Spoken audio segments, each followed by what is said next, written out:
지난 시간까지는 우리가 죄의 시작에 대해서 배웠습니다. 세 가지 주제를 가지고 질문 형식으로 배웠는데 인류의 죄의 역사 중에 가장 근본적인 원인, 인류가 죄에 빠지게 된 근본적인 원인은 바로 사단이라는 있는 악한 영이 있었기 때문이다라고 말씀드렸고, 이 사단의 유혹에 하와가 넘어갈 수밖에 없었던 이유 세 가지. 그 하와는 의외로 하나님의 말씀에 대해서 무지했고, 또 하나님처럼 되려는 교만한 마음, 또 사단에 대해서 너무나 무지했기 때문에, 알지 못했기 때문에, 그의 전략에 대해 전혀 알지 못했기 때문에, 또 사단의 존재가 어떤 존재인지 알지 못했기 때문에 넘어질 수밖에 없었다는 것을 우리가 배웠습니다. 오늘은 그런 죄의 결과로 인해서 어떠한 일이 발생됐는가를 배우겠습니다. 그런데 이 죄의 결과로 실제로 발생된 이 일은 우리가 직접 겪고 또 경험할 수 있는 이런 사실이기 때문에 이 말씀이 더욱 어떻게 보면 우리의 믿음을 성장시키는 요소가 됩니다. 자, 죄의 결과 네 가지 질문을 가지고 할 텐데, 한 사람 아담의 범죄로 모든 사람이 당하게 된 불행은 무엇입니까? 로마서 5장 12절에 보면 그러므로 한 사람으로 말미암아 죄가 세상에 들어오고 죄로 말미암아 사망이 들어왔나니 이와 같이 모든 사람이 죄를 지었으므로 사망이 모든 사람에게 이르느니라. 아멘. 한 사람으로 말미암아 죄가 세상에 들어오고 그 죄로 말미암아 뭐가 들어왔습니까? 사망이 들어왔죠.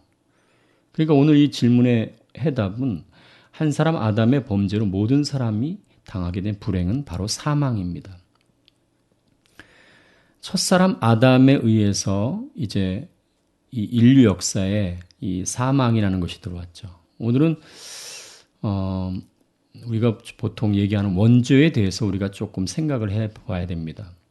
이 원죄가 결국은 어떻게 보면 사망의 원인인데, 한 사람 아담으로 말미암아 죄가 들어왔다는 것은 바로 그 죄를 원죄, 보통 이렇게 얘기하죠. 그 원죄는 뭘까?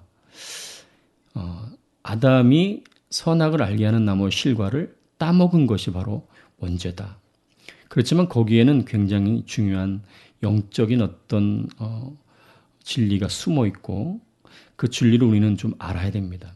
단지 과일 하나를 따먹었다고 해서 그것이 원죄다 이렇게 알아도 물론 됐죠. 하지만 우리는 좀 더 깊은 것으로 나가야 됩니다. 단단한 식물을 먹어야 됩니다.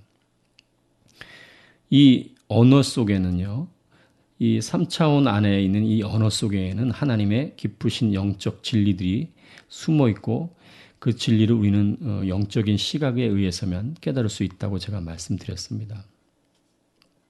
자, 원죄가 무엇이냐? 우리가 한번 이거에 대해서 한번 생각할 필요가 있는데, 자, 창세기 5장 1절 3절 이런 말씀이 있습니다. 이것은 아담의 계보를 적은 책이니라. 하나님이 사람을 창조하실 때에 하나님의 모양대로 지으시되, 이렇게 말씀하셨습니다. 우리가 다 알다시피 아담은 하나님의 형상으로 지은 바 되었어요. 오늘 이 5장 1절에도 분명히 말씀하세요. 하나님이 사람을 창조하실 때에 하나님의 모양대로 지으시되, 이렇게 말씀하세요. 2절에 보면 남자와 여자를 창조하셨고 그들이 창조되던 날에 하나님이 그들에게 복을 주시고 그들의 이름을 사람이라 일컬으셨더라. 그러니까 사람 그러면 아담만 얘기하는 것이 아니고 남자와 여자를 다 사람 이렇게 얘기하는 것입니다.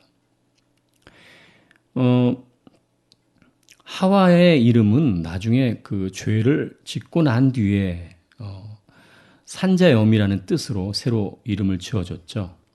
근데 원래 남자와 여자를 합해서 사람이다 이렇게 성경은 말씀합니다. 더 얘기하고 싶은 게 있는데 그것은 좀 다음으로 미루고.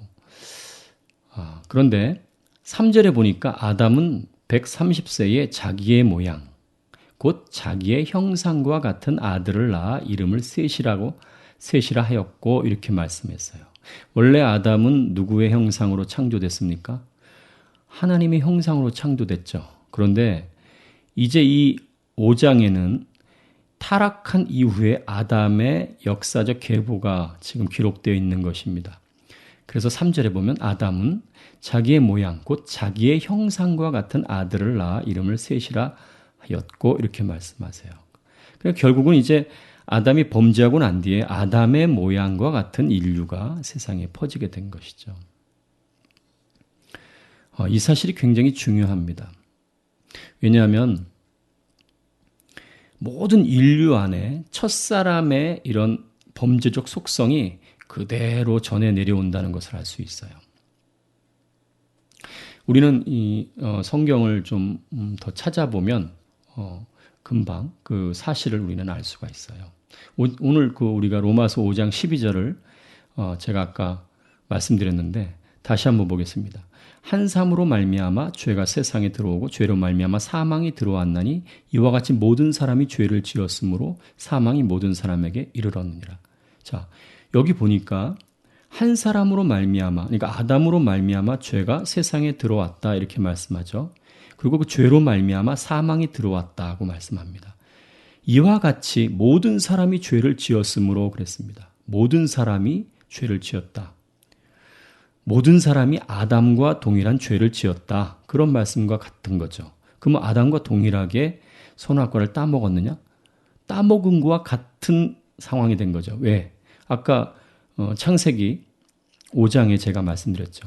자기 모양, 자기의 형상대로 자기가 죄인으로 이제 타락해서 죄인이 되었기 때문에 그 죄인의 모습을 통하여 그 자손들이 계속 번성한 것이죠.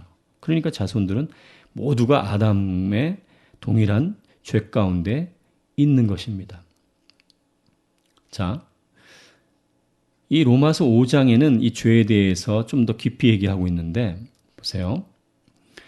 5장 14절 그러나 아담으로부터 모세까지 아담의 범죄와 같은 죄를 짓지 아니한 자들 위에도 사망이 왕노릇하였나니 아담은 오실 자의 표상이라 그랬습니다. 봐요.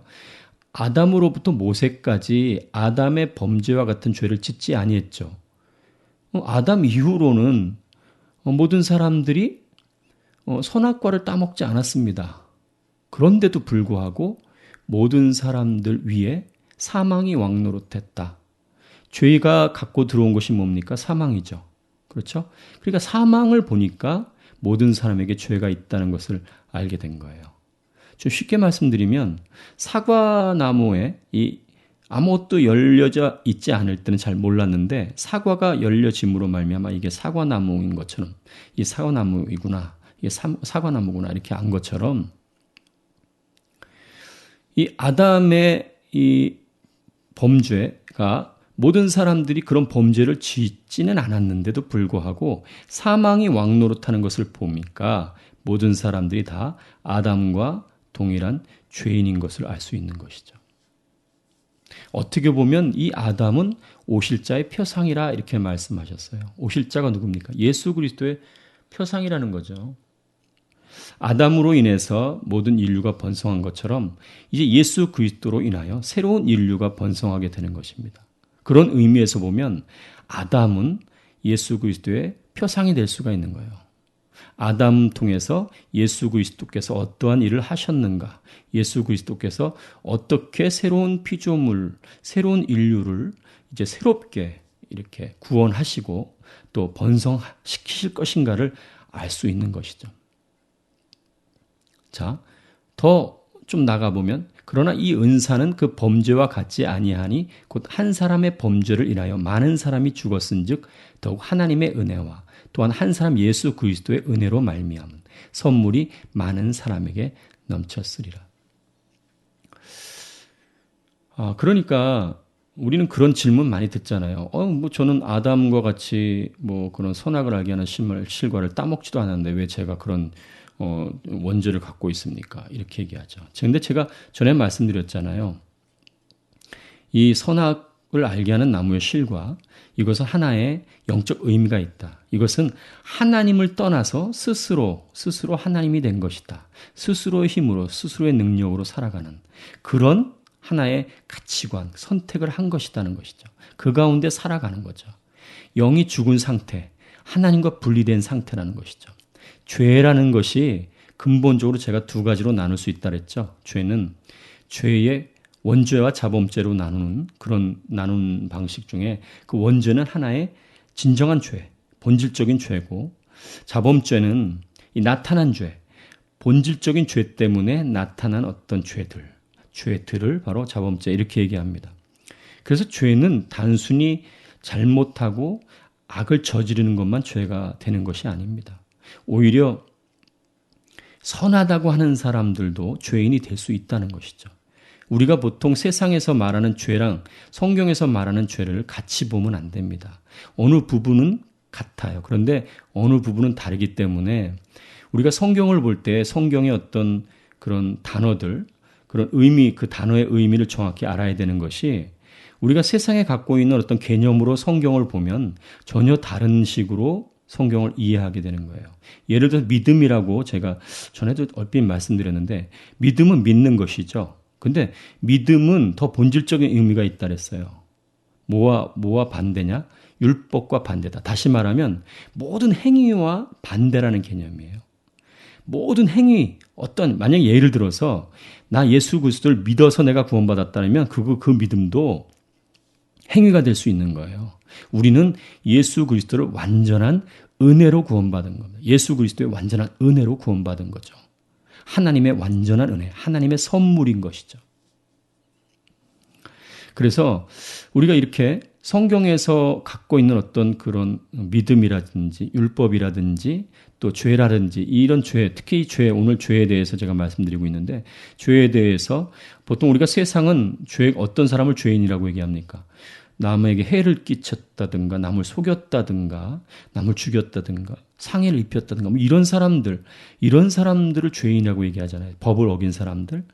법을 어긴 차원에서는 맞아요. 그런데 이 죄인, 세상에서 말하는 죄인은 주로 악한 일을 해야만 죄인이라고 얘기하죠. 하지만 성경은 그 죄라는 것을 본질적으로 보면 하나님과 분리된 상태를 죄라고 얘기합니다.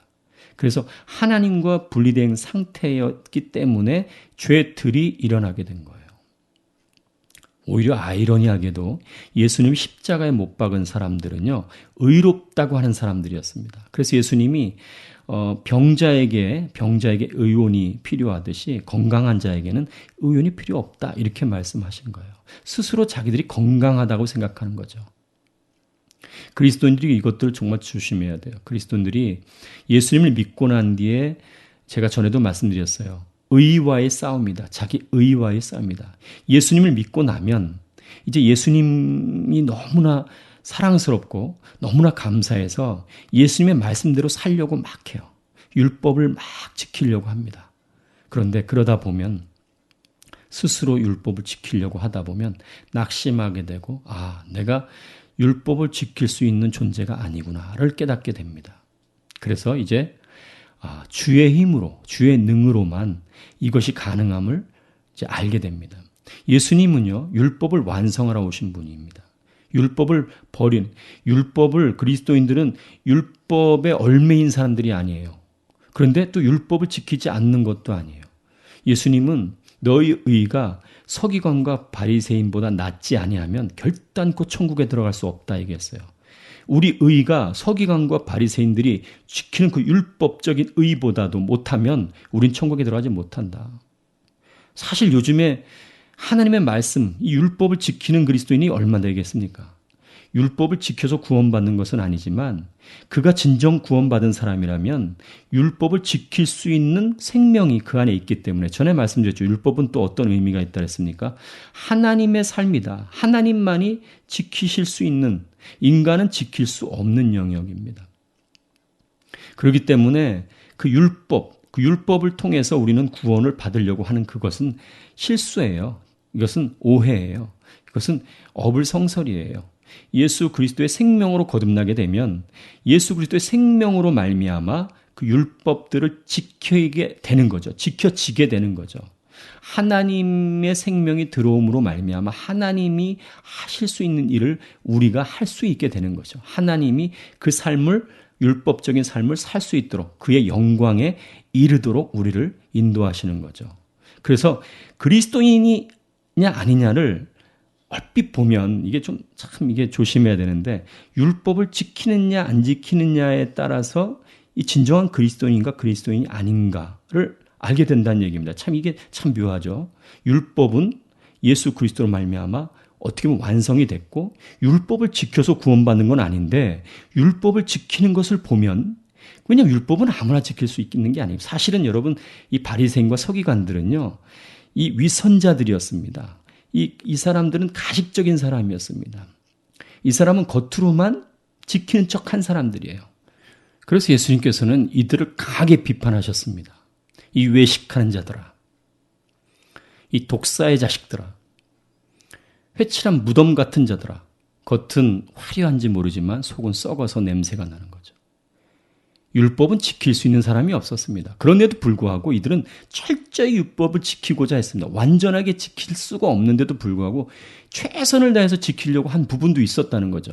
그래서 그리스도인들에게 너희들이 율법에 대해서 서기관과 바리새인보다 더 낫지 아니하면 너 의의가 더 낫지 않으면 결단코 천국에 들어갈 수 없다. 이렇게 말씀하신 것입니다. 그래서 아이러니하게도 율법을 지키느냐 안 지키느냐 그걸 인간적인 방법으로 지키느냐 안 지키느냐가 아니라 지켜지느냐 안 지켜지느냐죠. 그에 따라서 진정 그리스도인인지 아닌지가 드러난다는 것을 예수님 말씀하신 겁니다. 이건 놀라운 어떻게 보면 도전이 되고 정말 요즘 시대에 한번 돌아볼 부분이 필요합니다. 은혜 얘기하고 사랑 얘기하지만 실제로 이 하나님의 말씀을 지켜나가는 그리스도인이 몇 명이나 될까요? 고린도전서 15장 45절 보면 기록된 바 첫사람 아담은 생령이 되었다함과 같이 마지막 아담은 살려주는 영이 되었나니 그러나 먼저는 신령한 사람이 아니요 육의 사람이요 그 다음에 신령한 사람이라. 첫사람은 땅에서 났으니 흙에 속한 자이거니와 둘째 사람은 하늘에서 나셨느니라. 아멘. 아담은요 생령이 되었다. 하지만 마지막 아담 누굽니까? 예수 그리스도. 그분은 살려주는 영이 되었다. 그런데 여기 생령이 되었다 그러니까 우리가 좀 어떤 영적인 어떤 그런 부분으로 생각할 수 있지만 그러나 먼저는 신령한 사람이 아니요 육의 사람이요 이렇게 말씀했습니다. 영어 성경에는 아담을 리빙 소울이 되었다. 소울 이렇게 얘기합니다. 생령이 되었다 하지만 영적인 어떤 창조물로 창조되었지만 그는 역시 육의 사람이었다라고 분명히 얘기하는 거죠. 흙에 속한 사람이었다. 그러나 둘째 사람 예수 그리스도께서는 하늘에서 나셨다 이렇게 말씀하시는 겁니다. 육에 속한 자. 그 아담이 만일 생명나무의 실과를 먹었다면 하나님께서 약속하신 그 생명을 먹었다면 그는 육에 속한 자가 되지 않았을 겁니다. 영과 육을 넘나드는 그런 새로운 인간, 그런 존재로 아마 우리도 살아갈 수 있었을 거예요. 하지만 그렇지 못했던 것이 참으로 안타깝습니다. 그런데 그 원죄가 이제는 아담만이 아니라 우리 모든 인류, 우리가 하나님을 알기 전에 우리도 동일한 범죄를 저지르고 있었다. 다시 말하면 내가 하나님이요 내가 선악을 판단하는 기준으로 내가 내 힘으로 살아가는 존재였다는 것을 그것이 바로 원죄였고 하나님을 떠난 삶이었고 그로 말미암아 많은 범죄들이 자범죄들이 죄들이 발생되었다는 것을 꼭 기억하시기 바랍니다. 그래서 우리는 죄들을 짓지 않기 위해서 노력하기보다는 우리 본질적으로